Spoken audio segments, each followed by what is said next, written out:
Assalamualaikum warahmatullahi wabarakatuh. Alhamdulillah ala ni'amihi dhahira batinah qadiman wa hadisan wassalatu wassalamu ala rasulihi Muhammadin wa ala alihi washabihi ajmain amma ba'd. Selamat siang. Salam sejahtera untuk kita semua. Alhamdulillah pada kesempatan hari ini kita bisa melangsungkan perkuliahan sebagaimana biasanya. Sebelum melangsungkan perkuliahan, mari kita membaca doa terlebih dahulu. Berdoa dimulai.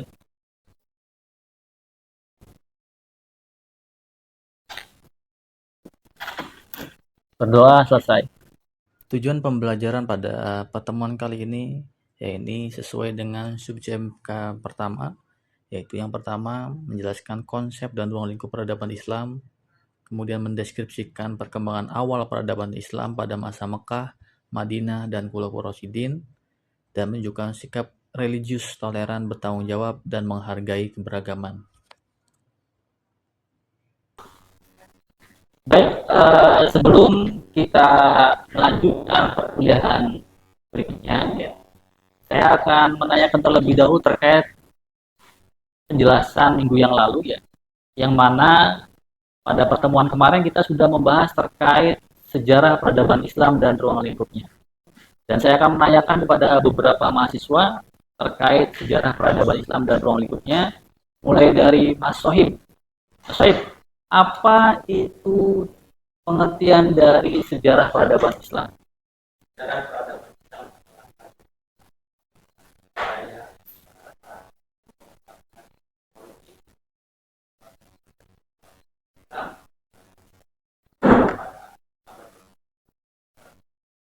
Oke, jadi pada intinya, pada kesimpulannya, sejarah peradaban Islam itu adalah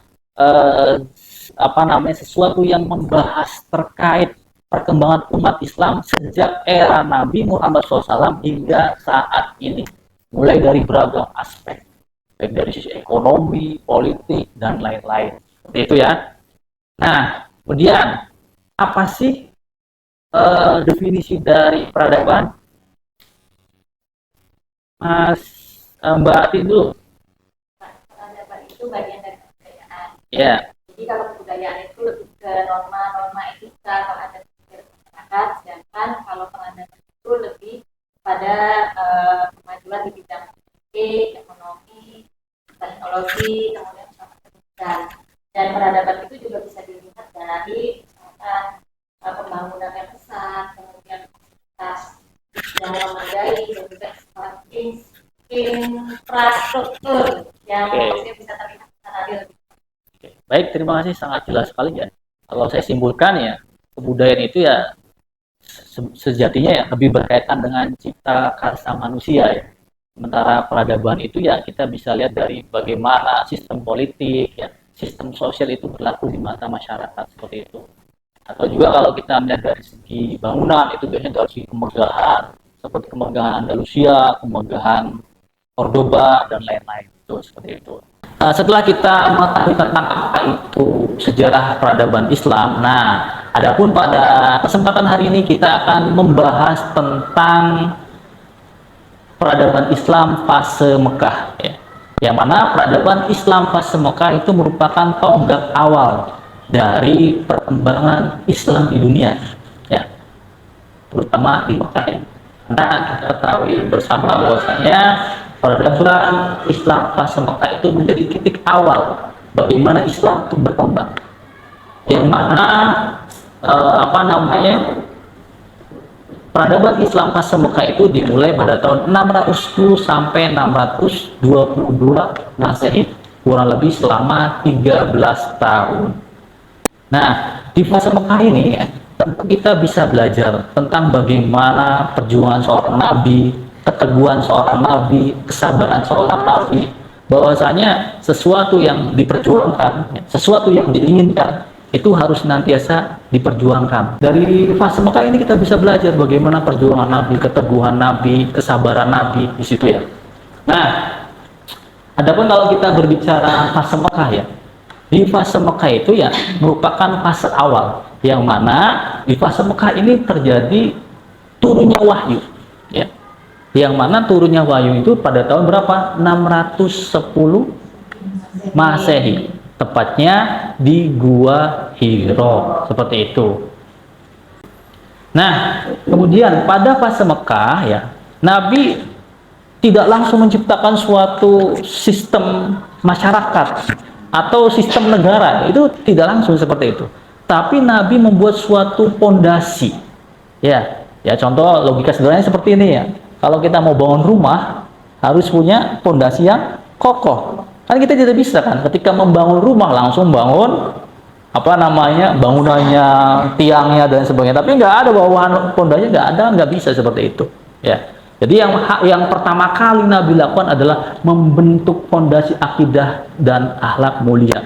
Ya, maka dari itu ketika di fase Mekah ini kebanyakan wahyu yang diturunkan oleh Allah Subhanahu wa taala kepada Nabi Muhammad itu lebih kepada ajakan untuk apa? Untuk beriman, untuk bertauhid, untuk mengesahkan kepada Allah Subhanahu wa taala, seperti itu.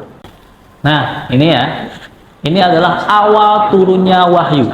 Yang mana awal turunnya wahyu itu surat Al-Alaq 1 sampai 5. Ya, kita sudah paham lah. Sudah sering kita baca ya. Iqra bismi rabbikal ladzi khalaq, khalaqal insana min 'alaq, iqra wa rabbukal akram, alladzi 'allama bil qalam, 'allamal insana ma lam ya'lam. Dari surat Al-Alaq ini kita bisa belajar bahwasanya landasan yang paling utama dalam membangun Islam itu bukan suatu kekuatan politik ataupun ekonomi. Tapi apa? Ilmu pengetahuan yang dilandasi oleh agama. Ya. Jadi kalau kita sebagai orang Islam itu mempunyai pemikiran terkait dikotomi pengetahuan itu sebenarnya salah kaprah. Sudah jelas dalam surat Al-Alaq ini bagaimana antara agama dan pengetahuan itu bisa saling bersatu, saling padu, seperti itu. Oke, berikutnya. Nah, sebelum Islam datang, masyarakat Arab pada masa jahiliyah ya, memang kita sudah mengetahui bersama ya bahwasanya ketika Islam datang ya, itu di era Arab pra-Islam itu orang-orang Arab itu ya Arabnya Arab jahili.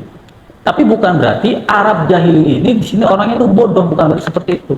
Tapi rusak secara moral, seperti itu. Nah, kenapa? Karena di sini yang pertama itu ya karena ya mereka itu masih memandang ya, perempuan itu sangat rendah.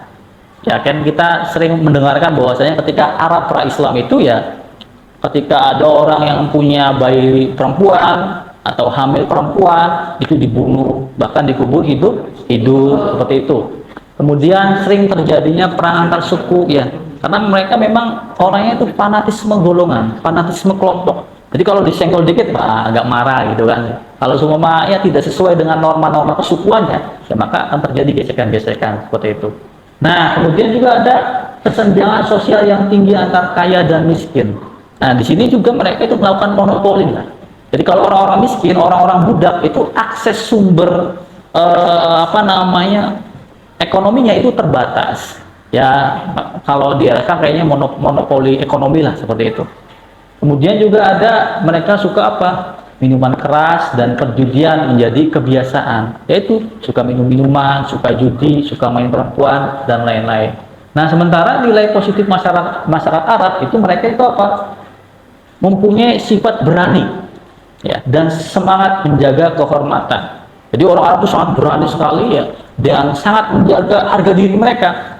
Kalau ada yang menginjak-injak harga diri mereka, maka ya mereka akan ya akan lawan ya. Bahkan sampai mempertaruhkan nyawanya seperti itu. Nah, kemudian masyarakat Arab juga mempunyai kemampuan bersastra yang tinggi seperti itu. Ya kan di Al-Quran itu kan biasanya ya di era Arab pra-Islam itu ada yang namanya pasar ukaj. Pasar ukaj itu disebut sebagai pasar seni. Nanti orang-orang yang mempunyai wawasan atau mempunyai karya seni yang sangat luar biasa ya, nanti karyanya itu akan dipajang di mana? Di Ka'bah. Seperti itu. Ya. Tuh. Kemudian berikutnya, nah adapun tahapan dakwah di Mekah ya, itu yang pertama dakwah secara rahasia ya atau sembunyi-sembunyi ya, yang mana di sini berlangsung selama 3 tahun ya. Dakwah yang pertama itu dilakukan kepada orang-orang terdekat seperti halnya Khadijah binti Khuwailid, kemudian ada Ali bin Abi Thalib, kemudian ada Zaid bin Haris, kemudian juga ada Abu Bakar As-Siddiq. Yang mana orang-orang yang pertama kali masuk Islam ini disebut sebagai as-sabiqunal awwalun, seperti itu. Nah, kemudian setelah 3 tahun berlalu, barulah dakwah itu Nabi sudah berani secara terang-terangan. Yang mana di sini juga ya bukan atas inisiatifnya sendiri, tapi atas perintah dari Allah Subhanahu wa Ta'ala. Ya, yang mana di sini isi dakwahnya itu diantaranya yaitu adalah tauhid, ya, mengesahkan Allah Subhanahu wa Ta'ala.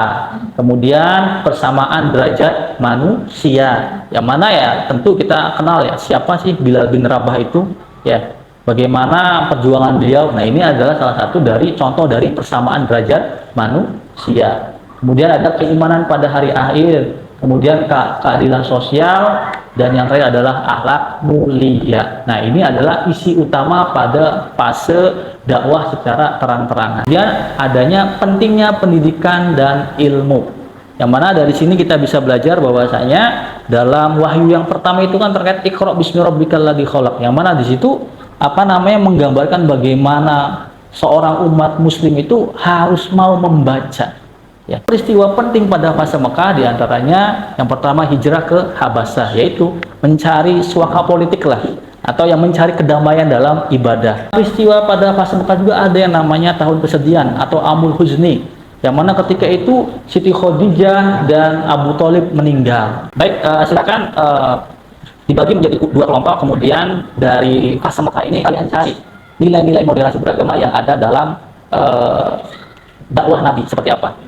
Silakan setelah itu, setelah kalian diskusi, masing-masing perwakilan satu kelompok untuk wakil kelompoknya presentasi ke depan. Silakan. Silakan. Baik, izinkan mempresentasikan hasil dari kelompok kami mengenai tentang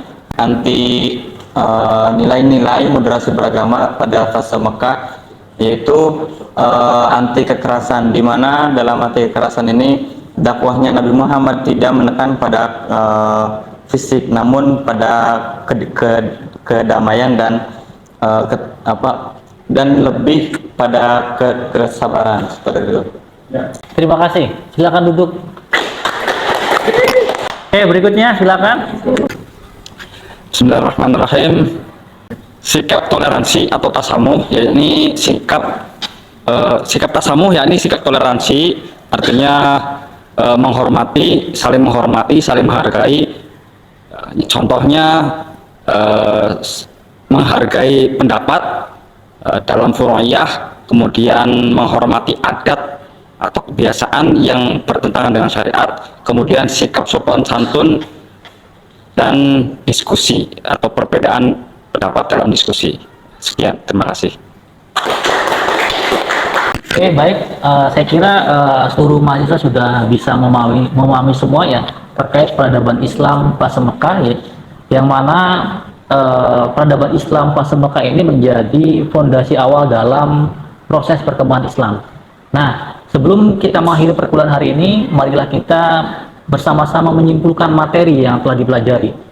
Pada pertemuan ini kita telah membahas peradaban Islam fase Mekah, yaitu fase perkembangan Islam yang menjadi fondasi bagi terbentuknya peradaban Islam pada periode-periode berikutnya. Oke, sebagai penutup, saya ingin memberikan statement bahwasanya fase Mekah dalam sejarah peradaban Islam mengajarkan pentingnya membangun keimanan, akhlak, dan peradaban melalui kebijaksanaan, kesabaran, serta keteladanan. Nilai-nilai tersebut tentunya sejalan dengan nilai-nilai moderasi beragama, yaitu sikap adil, seimbang, toleran, dan menghargai perbedaan.